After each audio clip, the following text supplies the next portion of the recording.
경제하는 사람들의 마음을 읽어보는 코너 홈 이코노미쿠스입니다.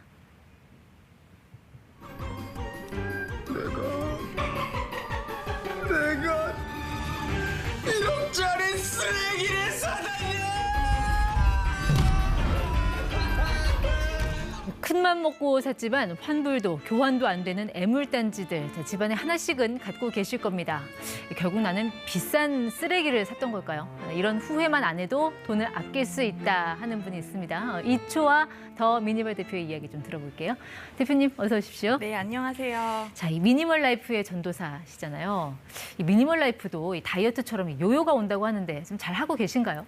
네, 저는 7년째 미니멀 라이프를 잘 유지하고 있습니다. 네, 지금도 뭐 필요 없는 물건이 나오는데 그런 것들은 잘 비워가고 버려가면서 유지를 하고 있습니다. 아이새 키우면서 어떻게 그렇게 집을 늘 심플하게 깔끔하게 유지를 하실 수 있으신 거예요?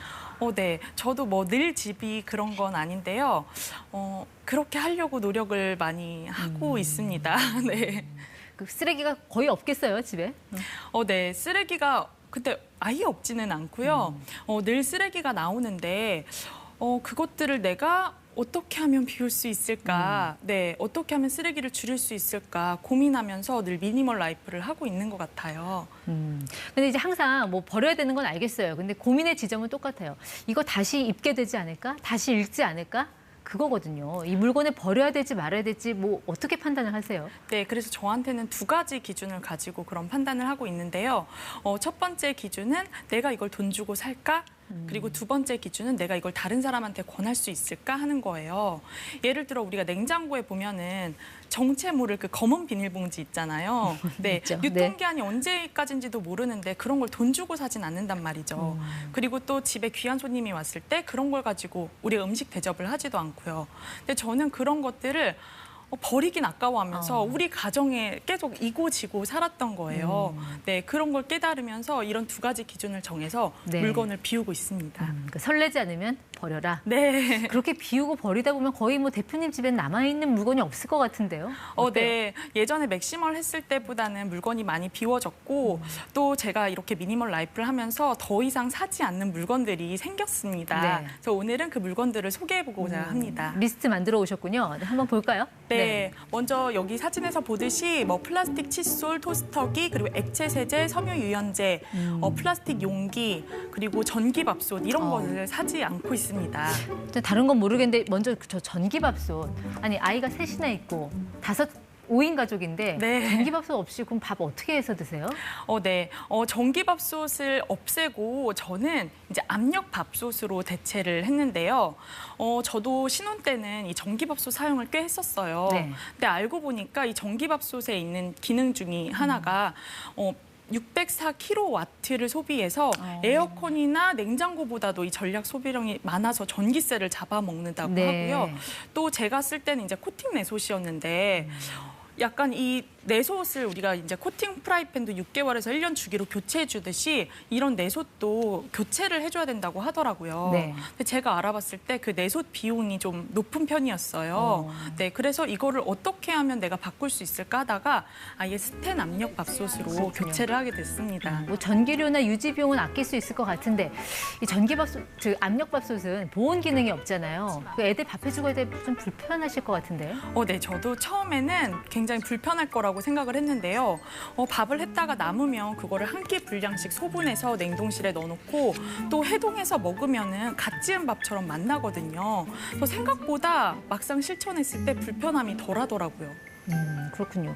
자, 이게 지금 뒤에 나와 있는 목록 중에 보면 더 이상 안 사도 되는 물건들 중에 보면 뭐 칫솔 있고 섬유 유연제 있고 샴푸, 린스 이런 것도 있는데 이거 잘못 들으면 저분 안 씻나? 이렇게 생각할 수 있는데 그건 아닌 거죠? 네, 맞습니다. 환경에 유해한 제품은 더 이상 사지 않고 이제 무해한 제품으로 써보자는 건데요. 플라스틱 칫솔을 제가 계속 썼었는데 알고 보니까 이 플라스틱 칫솔이 썩는데 500년이라는 시간이 걸린다고 네. 하더라고요. 그리고 연간 이런 플라스틱 칫솔이 21만 톤이 생필품이 분해되지도 않고 뭐 땅에 매립되거나 소각돼서 많은 환경 문제를 일으킨다고 들었어요. 네. 그래서 나는 더 이상 플라스틱 칫솔을 쓰지 않고 대나무 칫솔로 바꾸겠다라고 해서 대체해서 사용하고 있고요. 섬유 유연제 같은 것도 뭐 저는 우연히 한번 안 넣고 써봤는데 제가 그 차이를 모르겠더라고요. 그래도 아이들 옷 뺄 때는 쓰지 않나요? 섬유유연제? 네, 근데 그 차이를 제가 느꼈다면 계속 썼을 텐데 차이를 못 느끼겠어서 지금 몇 년째 사용하지 않고 있고요. 저런 액체 세제 같은 것도 제가 저거를 계속 쓴다고 생각하니까 세제가 문제가 있는 건 아닌데 저게 다 플라스틱 용기에 들었잖아요. 네. 그래서 제가 이걸 계속 소비하는 이상 플라스틱 쓰레기가 나온다는 생각이 들었어요. 그래서 이걸 어떻게 하면 또 줄일 수 있을까 고민했더니 액체를 고체로 줄이는 것만 해도 플라스틱 네. 쓰레기가 더 이상 나오지 않겠구나 싶어서 지금 뭐 고체 샴푸바, 고체 린스바 이런 걸로 대체해서 사용하고 있습니다. 그러니까 물건 살 때 이제 폐기할 때 내야 되는 그런 비용까지 감안을 해서 소비를 하신다는 말씀이신 것 네, 같습니다. 맞습니다. 자, 그래도 이제 생필품을 안 사고 살 수는 없을 테고 낭비 없이 사는 게 중요할 것 같은데 뭐 그런 어떤 본인만의 어떤 구매 요령 같은 게 있으실까요? 네, 저도 뭐 늘 생필품을 사고 있으니까요. 근데 저만의 그런 낭비 없이 사는 구매 요령이 있다면 첫 번째는 나한테 꼭 필요한 양만큼만 산다. 그리고 그렇게 산 물건은 끝까지 쓴다.